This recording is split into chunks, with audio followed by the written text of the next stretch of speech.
The live TV, सच सबसे आगे।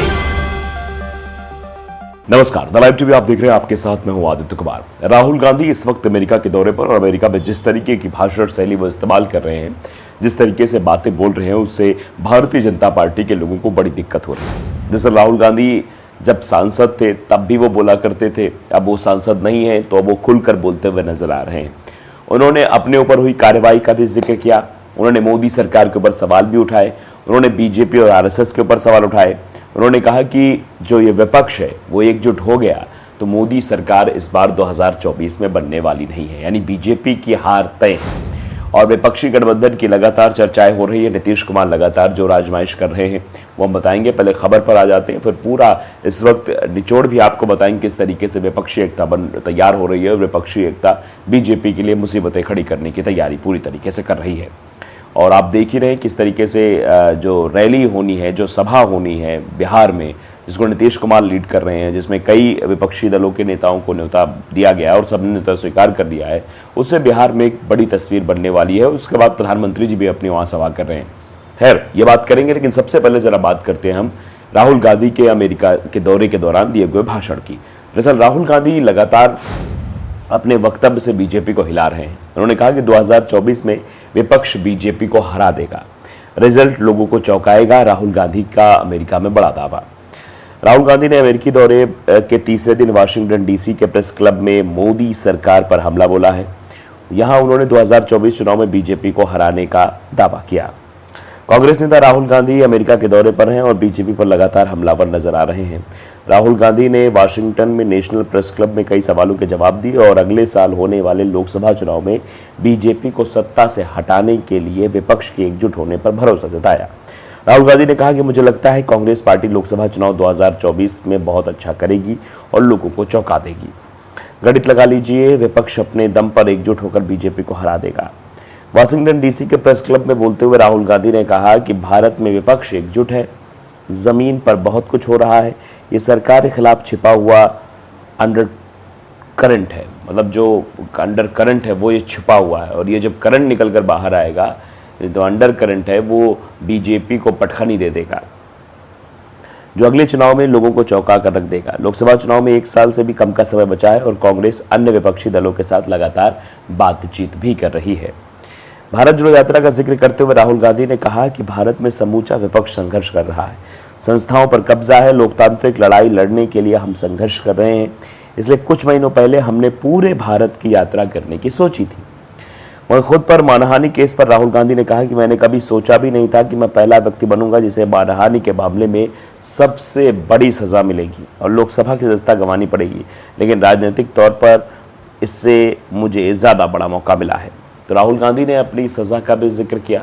राहुल गांधी ने बताया कि विपक्ष एकजुट होने वाला है। राहुल गांधी ने कहा कि ये अंडर करंट है, मतलब छिपा हुआ एक करंट, नीचे से करंट ये देगा और इसका करंट जब लगेगा तो वो विपक्ष की जो पार्टियां हैं वो जब एक होकर करंट लगाएंगी तो भारतीय जनता पार्टी को बहुत बड़ा नुकसान होने वाला है। यानी विपक्ष जब एकजुट होगा तो बहुत बड़ी मुसीबत जो है वो खड़ी होने वाली है। दरअसल पिछली बार भी ऐसी ही तस्वीर बनती हुई विपक्ष की एक दिखाई दी थी। ऐसा लगा था 2019 पहले एक विपक्षी महागठबंधन खड़ा होगा जो मोदी सरकार के लिए मुसीबत खड़ी करेगा, लेकिन ऐसा कुछ हुआ नहीं।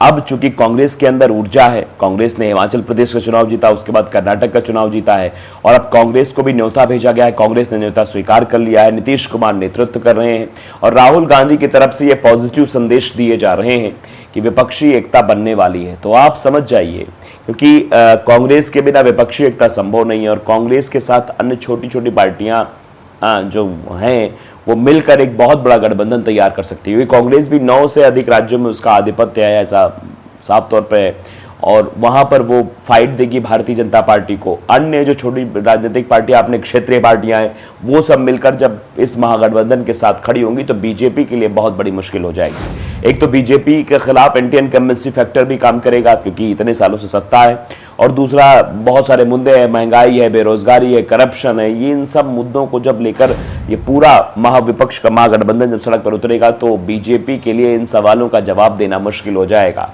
और फिर वो हिंदुत्व का एजेंडा भले ही काम करने की कोशिश की जाएगी, लेकिन वो सब फेल होता हुआ नजर आएगा।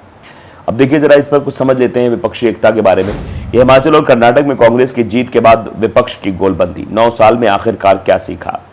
9 साल में इसमें विपक्षी गठबंधन ने क्या मतलब सीखा है? बीजेपी को केंद्र में सत्तारूढ़ हुए 9 साल पूरे हो चुके हैं। अगले साल आम चुनाव होने हैं। कर्नाटक में कांग्रेस की जीत के बाद उसके इर्द गिर्द गोलबंदी होने लगी है। देश में विपक्षी एकता कोशिश चल रही है। 2024 के आम चुनाव में कांग्रेस सहित कई विपक्षी दल पीएम नरेंद्र मोदी को एकजुट होकर चुनौती देने का मन बना रहे हैं। नरेंद्र मोदी को चुनौती देने के लिए पिछले एक दशक पर नजर डालें तो विपक्षी एकता दूर की कौड़ी नजर आती है। मतलब अगर पिछले एक दशक की चीजें हम देखें तो विपक्ष एकजुट होने की कोशिश तो करता है, लेकिन इतने प्रधानमंत्री पद के उम्मीदवार इसमें आ जाते हैं, इतने लोग के दावे आ जाते हैं कि फिर वो विपक्षी एकता कमजोर पड़ती हुई नजर आती है। हालांकि इस दौरान विपक्षी एकता की तमाम कोशिशें और दावे होते रहे हैं, मगर मजबूत बीजेपी, पीएम नरेंद्र मोदी और अमित शाह की जोड़ी और केंद्र सरकार खासकर पीएम की छवि के चलते विपक्ष पिछले 9 सालों से एक कदम आगे तो दो कदम पीछे कदम ताल करता दिखा। आखिर विपक्ष से कहां चूक हुई, इसको जरा समझना है। हताश विपक्ष। अपराजय बीजेपी के सामने विपक्ष हताश नजर आ रहा था, तो इसकी सबसे बड़ी वजह उसका खेमों में बटा होना। आपसी कटुता और विपक्ष नेताओं की निजी महत्वाकांक्षाएं थी। पिछले कुछ महीनों में अडानी मुद्दे या बीबीसी डॉक्यूमेंट्री को लेकर विपक्ष आम सहमति बनाता दिखा, लेकिन बीजेपी के प्रखर हिंदुत्व की काट और जमीन पर सरकार के शासन का मुकाबला करने में विपक्ष नाकाम रहा। यही रहा कि वो हिंदुत्व का काट नहीं ढूंढ पा रहे, वो आपस में ही सत्ता मिली नहीं। ये विपक्षी गठबंधन बना, लेकिन उसमें पहले कुर्सी का और सीटों का बंटवारा ही मेन पेज फंस जाता। इसके बाद सब अलग अलग अपने राग अलापने लगते, तो इससे मुसीबत खड़ी हो जाती कि आखिरकार अब कौन बीजेपी को हराएगा। 7 की शुरुआत। 1-2 मौकों को छोड़ दिया जाए तो विपक्ष केंद्र सरकार को अपने रुख से हटाने में नाकाम रहा है। विपक्षी दलों की ताकत पहली बार लैंड बिल के खिलाफ नजर आई, जब तमाम दलों से संसद सड़क तक सरकार को घेरने के लिए बिल को वापस देने पर मजबूर किया। इसके बाद 3 किसान कानून, अडानी मामले, बीबीसी डॉक्यूमेंट्री जैसे मुद्दों पर विपक्ष ने एक सुर में बोलना शुरू कर दिया। हालांकि मुद्दों पर सैद्धांतिक सहमति के बाद भी संसद लेकर सड़क तक विपक्ष अलग अलग दिखाई दिया, मजबूती की ओर। विपक्ष पिछले कुछ महीनों में जिस एक चीज ने तमाम विपक्षी को साथ आने मजबूर किया, वो था विपक्षी नेताओं के खिलाफ केंद्र की एजेंसियों का इस्तेमाल। केंद्र की एजेंसियां जिस तरीके विपक्ष नेताओं के खिलाफ चल रही हैं, इसी वजह से ये विपक्षी एकता एकजुट होती हुई नजर आ रही है। इसकी शुरुआत नेशनल हेराल्ड केस को लेकर कांग्रेस से हुई। इसके बाद चाहे राहुल गांधी की लोकसभा की सदस्यता जाना हो या फिर केजरीवाल सरकार के मंत्रियों के खिलाफ कार्रवाई, विपक्षी दल एक दूसरे की चोट सहलाते दिखे।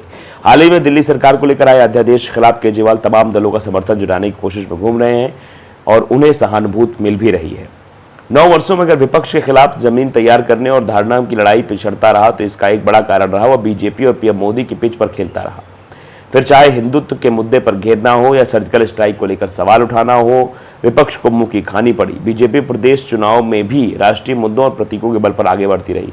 असम, उत्तराखंड और गुजरात के पिछले चुनाव इसका बहुत बड़ा प्रतीक है। इसके विपरीत विपक्षी दलों ने जब भी बीजेपी की पिच पर खेलने से परहेज किया और सफलता मिली। पिछले राजस्थान, छत्तीसगढ़, मध्य प्रदेश चुनाव हो या गुजरात का 2017 का विकास के मुद्दे पर लड़ा गया चुनाव, सब में कांग्रेस ने बेहतर प्रदर्शन किया था। इसी तरह चाहे पश्चिम बंगाल ममता बनर्जी हो, दिल्ली में अरविंद केजरीवाल हो या फिर तेलंगाना में के चंद्रशेखर राव, इन सभी ने चुनाव को अपने पाले में खेला जाना सुनिश्चित किया, जिसका उन्हें फायदा भी मिला। बीजेपी ने हिंदुत्व के मुद्दे, राष्ट्रवाद को लेकर देश के बहुसंख्यक समाज में बीच बड़ी लकीर खींच दी है। विपक्ष इसका मुकाबला नहीं कर पाया। उसे अपनी गलतियों से और चूक को सबक लेते हुए इन मुद्दों को छोड़कर लोगों के बीच असली मुद्दे उठाना शुरू किया। विपक्ष ने महंगाई, बेरोजगारी, भ्रष्टाचार, लोकतांत्रिक संस्थाओं पर हमले, किसानों के मुद्दे, सामाजिक खाई और ध्रुवीकरण पर सरकार को घेरना शुरू किया। ये मुद्दे ऐसे हैं जहां सत्तारूढ़ दल खुद को बैकफुट पर पाता है। इस बदली हुई रणनीति का असर दिखाई दे रहा है कि राज्यों में विपक्ष सरकार बनाने में कामयाब रहा।